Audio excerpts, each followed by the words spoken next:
Olá pessoal, hoje vamos falar sobre catálise. Esta é a prática número 9 do Laboratório de Química Geral QAM 107.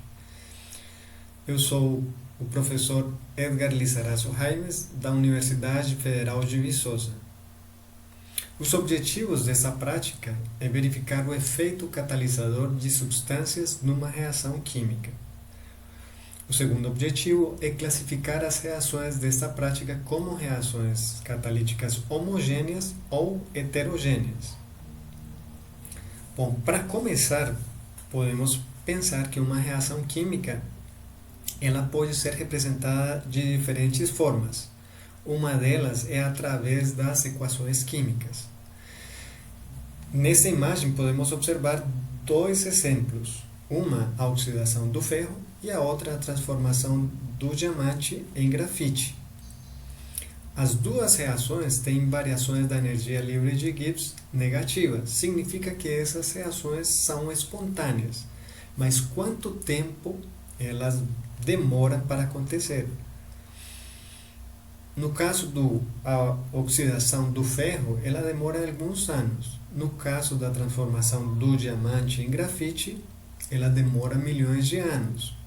Um dos fatores indicativos desta transformação, do tempo que demora uma reação, é a energia de ativação.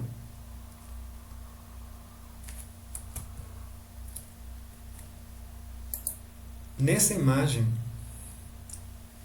que é uma outra forma de representar uma reação, observamos aqui que nessa representação temos as energias livres de Gibbs dos reagentes, dos produtos, do complexo ativado e de alguns intermediários se houverem. A energia de ativação vai ser a diferença de energia livre de Gibbs do complexo ativado, representado por esse asterisco, e a energia livre de Gibbs dos reagentes. Quando uma reação é catalisada, o catalisador muda o caminho da reação, diminuindo a energia do complexo ativado. Portanto, diminui a energia de ativação.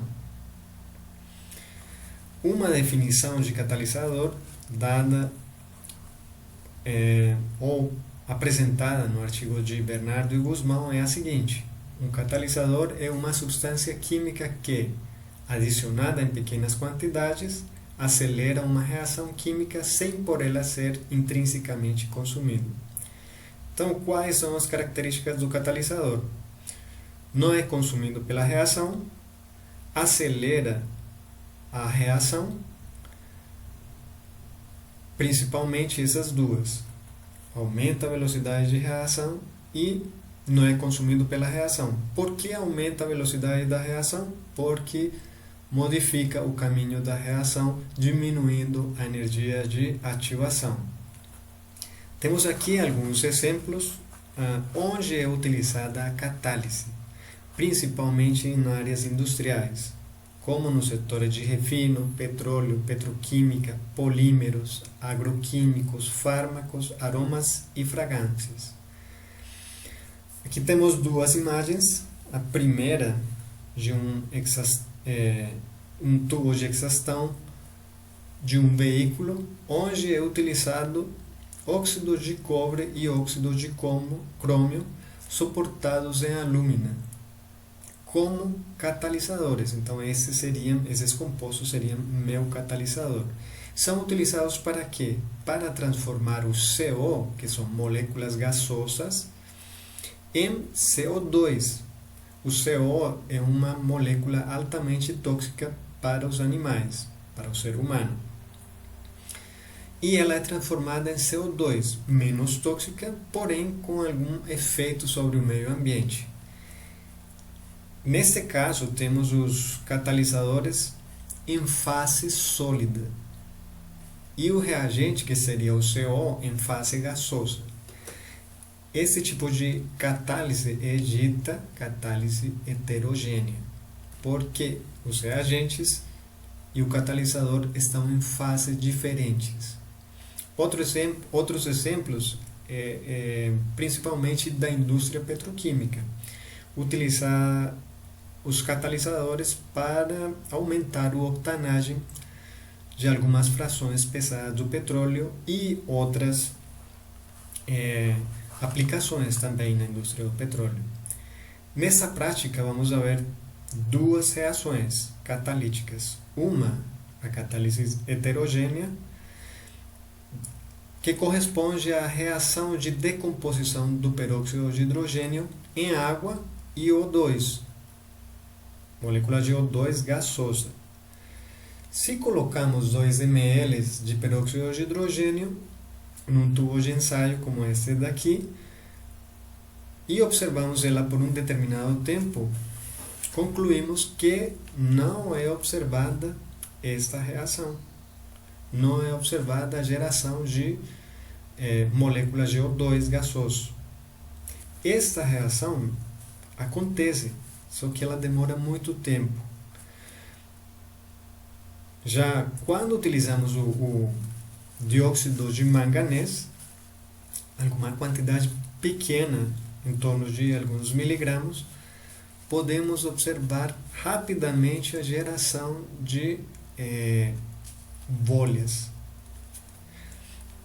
Então podemos falar que o óxido de manganês atua como um catalisador desta reação de decomposição. A outra reação é a catálise homogênea da reação do ácido oxálico pelo permanganato de potássio em presença de ácido sulfúrico. Nesse caso, vamos a colocar em um tubo rotulado como A o ácido oxálico, ácido sulfúrico, água, e no tubo V vamos a colocar o permanganato de potássio, que ele tem uma cor característica. O permanganato de potássio, ou melhor, o manganês no permanganato de potássio tem estado de oxidação mais 7. O conteúdo do tubo A é depositado no tubo V. E vamos a ver que a cor do permanganato de potássio vai mudando lentamente. Vai demorar muitos minutos em acontecer esta reação. Na parte B desta catálise homogênea, vamos a utilizar 2 ml de sulfato de manganês em vez da água. Sim? E vamos adicionar o conteúdo do tubo A ao tubo V novamente. Observamos que a desaparição da cor do permanganato de potássio é muito rápida. Então a reação que acontece aqui é a seguinte: temos o permanganato de potássio que oxida o ácido oxálico, gerando CO2 e água. O permanganato de potássio, como eu já falei, tem estado de oxidação 7+, ou mais 7. Ele é reduzido e passa para 2+. O 2+ não tem cor. O permanganato 7 tem uma cor característica. Então vamos a ver o desaparecimento da cor. Aqui chamamos de catálise heterogênea porque o reagente, que neste caso é o peróxido de hidrogênio, estou falando da primeira reação, peróxido de hidrogênio, está na fase líquida. Já o óxido de manganês está na fase sólida. E na segunda parte do experimento temos a catálise homogênea, porque tanto os reagentes como o catalisador estão na mesma fase. Gente, então vamos para a parte prática. Muito obrigado, viu, gente? Ser a reação catalisada, uma reação catalítica, uma reação heterogênea, onde o catalisador está na fase sólida e o reagente, que será nesse caso o peróxido de hidrogênio, 10 volumes, vai estar na fase líquida. Então vamos a despejar aqui uns mililitros de peróxido de hidrogênio. Vamos a tomar 2 ml, colocar nesse tubo Utilizamos para isso uma pera. Temos um pouco mais de 2 ml, colocamos no tubo de ensaio.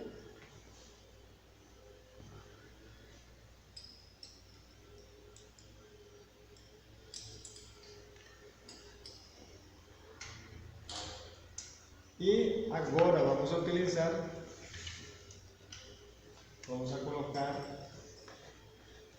o óxido de manganês. Existe uma quantidade mínima para observar esta reação.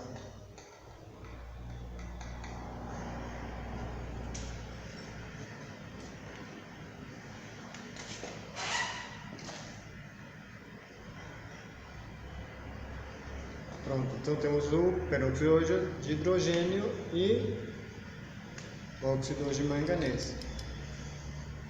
Observamos que está sendo gerada umas borbulhas dentro da solução. Essa reação será então a decomposição do peróxido de hidrogênio em água e oxigênio. Como podemos estabelecer a presença do oxigênio? Então podemos fazer outro experimento, colocando peróxido de hidrogênio e aproximando uma lasca de madeira acesa. Aí o oxigênio vai avivar a combustão. Então vamos acender primeiro a lasca de madeira.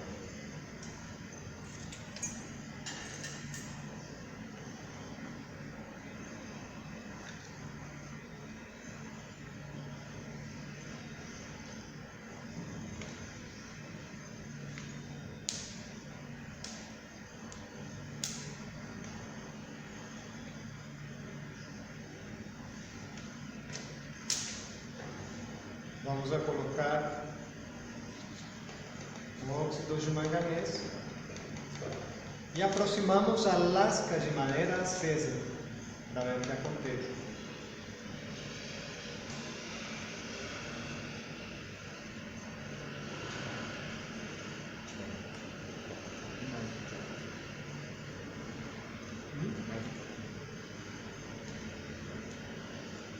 Mais um pouco de óxido. É?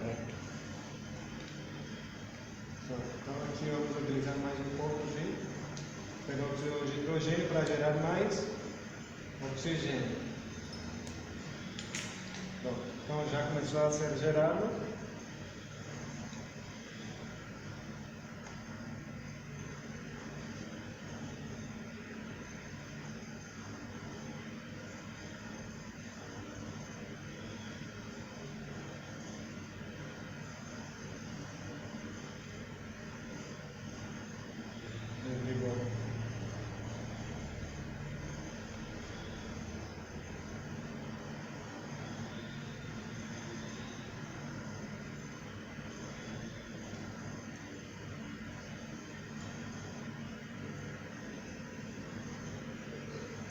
Observamos que